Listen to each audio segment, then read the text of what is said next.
We go. Are we good? Are we going? Okay. Hello, everybody. I'm sorry for my voice at the moment. Our household has been stricken with sickness this past week, to include my birthday last week, of which I would very much like to say thank you so much to everybody from my Reddit community who subscribed to this page last week. All of you, excuse me, were very helpful, and you made my day so much better, so much more than it could have, than I could have expected. So thank you so much. We're on the mend though in our household, so we're gonna be prepping some pizza dough for a few meals. Now all you're going to need for this is flour, yeast, and salt. You're going to need a 1 cup measurement, a teaspoon measurement, and a half a teaspoon measurement. If you don't have these things, that's okay. You can use 1 small cup if you have a glass cup in your cabinet. If you have a red Solo cup, you can fill it up about 2/3 of the way, and that should be good for you. If you have just silverware at home, you can use your smallest spoon that you have. And if you can just give it a look. It's okay. It doesn't have to be perfect. But somebody actually asked me a question about my previous video, which was about baked potatoes. And Susan, hello. Thank you so much for bringing this up. I forgot to think about accessibility for some people, and if you have these items available. So if you don't, you can say, can I use this kind of cup? Or you can ask me, can I use this kind of cup? Can I use this kind of spoon? You absolutely can. It's a lot easier than you think, and we'll make sure that you get taken care of. So go ahead and ask those questions if you have them. Susan asked, though, is it okay to cook potatoes in the microwave? It is absolutely okay to cook potatoes in the microwave if that's all you have available. As Susan mentioned, if it gets too hot in your home because of the oven, absolutely. All that you're going to want to do, though, is you're going to want to make sure you cut up your potatoes before you cook them. And that's so any small explosions don't occur and ruin your microwave or potentially your face. We don't want that while you're cooking. She also brought up something else. If you can cook with the oven in the future, or if you do cook with the oven in your home, you can also use it to heat your home, if it's or a small area too. You can be cooking and heating your home. Anyway, so that's all for that. Let's start with the cooking. So today I got my recipe off of Tasty because I don't have a traditional pizza recipe that I tend to follow. And this is the best one that we found so far. We are going to start off with, and remember, this is going to give you a few days worth of pizza for one person. It'll probably give you 4 days worth. Or if it's between 2 people and maybe a child, it'll probably be 2 days worth. So we're going to start with 7 cups of flour, and you're going to use the biggest bowl that you have available to you. And then with flour, you don't pat it down. You're just going to use the flat part of a butter knife there, and you're going to smooth it out.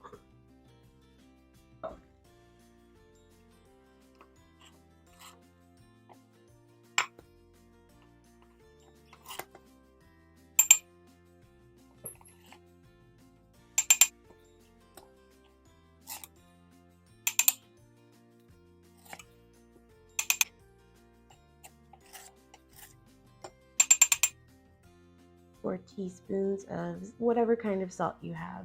The recipe calls for kosher salt, but it's okay. In this case, we have sea salt.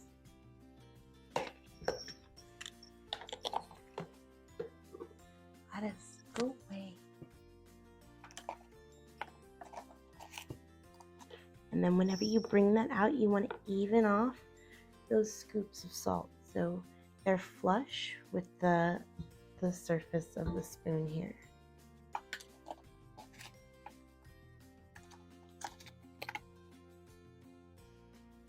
From our big bag of yeast, we're going to get half a teaspoon of our yeast here.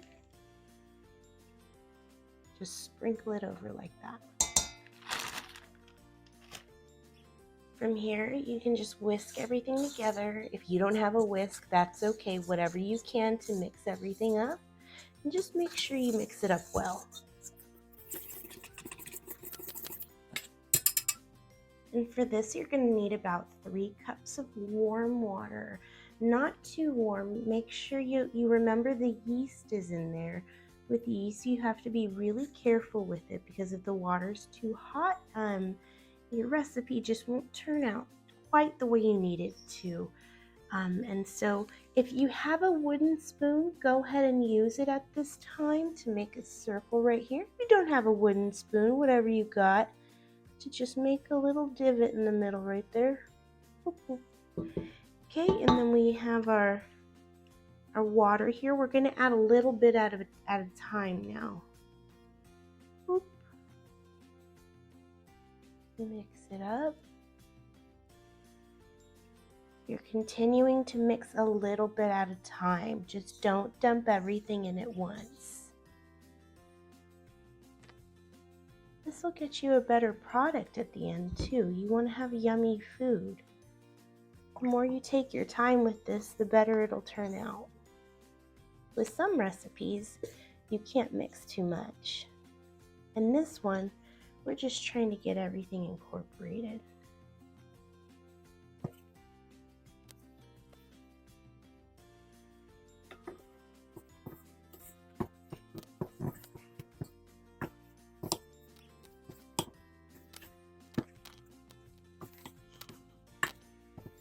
So at this point, everything's incorporated. I have not used all of my water, but I do like the consistency of my dough. So what I'm going to do is I'm going to put my utensil down now, and I'm going to work this just a little bit with my hands. And that's just so everything comes together. Oh, we're getting a nice ball going here. And it is going to be kind of sticky, so don't worry about that. Okay, so like I said, at this point, we're good with our dough. It looks kind of lumpy, but that's okay. I have almost a 1/3 cup of my water left, so be careful when you're adding to not over add water. If you do, go ahead and add more flour. All right, everyone, so we have to let this sit for 12 hours. So it's about 8:30 p.m. right now. About 8:30 tomorrow morning, we'll come to this and it'll be ready for us to divide up and to freeze if you want to freeze or refrigerate for a meal later on tomorrow, or anything else in between. So go ahead and cover it in plastic wrap and then we'll go from there.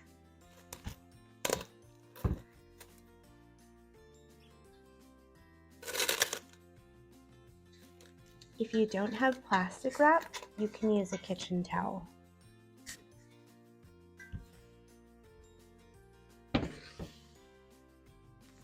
And good morning, it's the next day. This is what your dough is going to look like after 12 hours. So you want to lightly flour a work surface for yourself. Don't use a whole lot of flour. Flour right now is particularly expensive. So all you're going to want to do is get you just a small amount in your hand like that. And then you're going to want to sprinkle it across just like that.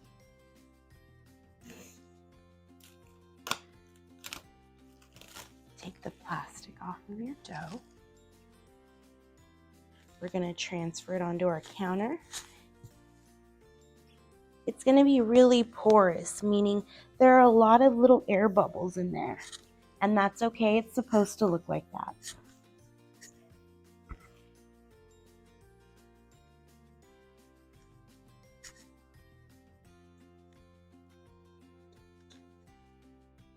Make sure you get all of this out of the bowl as much as you can.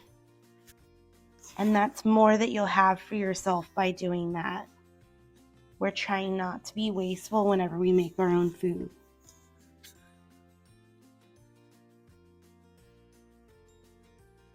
So I'm gonna go ahead and provide that recipe. Like I said, this is from Tasty, but on there it says you can divide this into 6. If you do that, the crust is gonna be fairly thin. So if you would like a thinner crust, go ahead and divide it into 6. This is usually divided between my husband and myself. So I found that I get 5 really good dough balls out of this. But it just really depends on what you like and what your preference is. So here, I'm going to be dividing this into 1, and you can use whatever you have. I'm just lucky that I have this available. You can use a knife. You can use a plastic butter knife from a little set that you got from wherever. You know, it doesn't matter.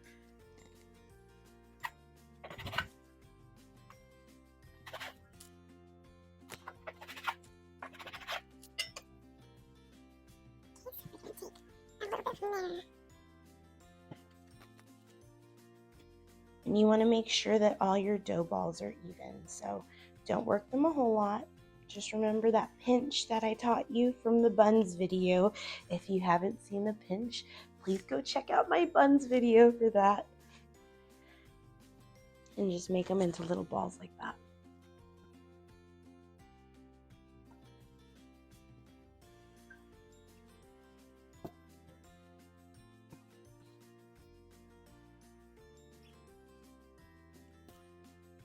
All right, so I did manage to get 6 dough balls out of this. One is just kind of smaller than the other one, so if you're not feeling particularly hungry one night, you can keep it, or if you would like to incorporate it into the other dough balls, you absolutely can do that.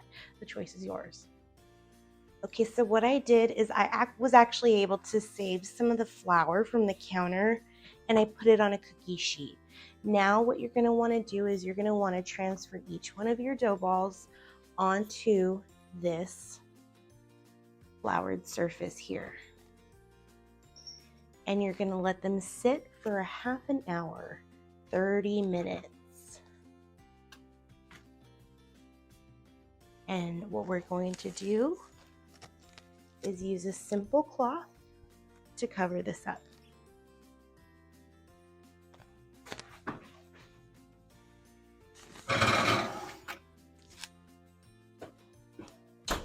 For this, we are not going to be turning our light on. All right, so we've let our doughs rise for this last half hour. In the meantime, I have gotten together some baggies, and I've labeled them pizza dough. And so all you can wait. So what you can do from here is you can stick these in the freezer, and they'll be good for a little bit for you. Try to eat them within a month or so. That way they just stay fresh a little bit longer. And all you do is you take one of your bags of pizza dough out of the freezer. You can set it on the counter for a little bit, and probably about 2 hours before you're gonna eat your dinner.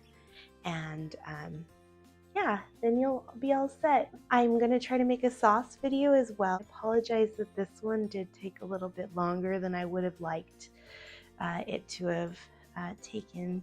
I'm trying to be consistent with these. And yeah, so we're all set. I hope you enjoy your pizza dinner.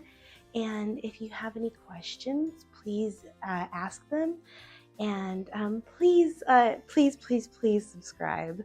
It is very helpful for me with YouTube and how it works. So in order for me to be able to continue to do this for you, I do need a subscribe here and there. So I appreciate you. Thank you so much, and I hope you have a great day.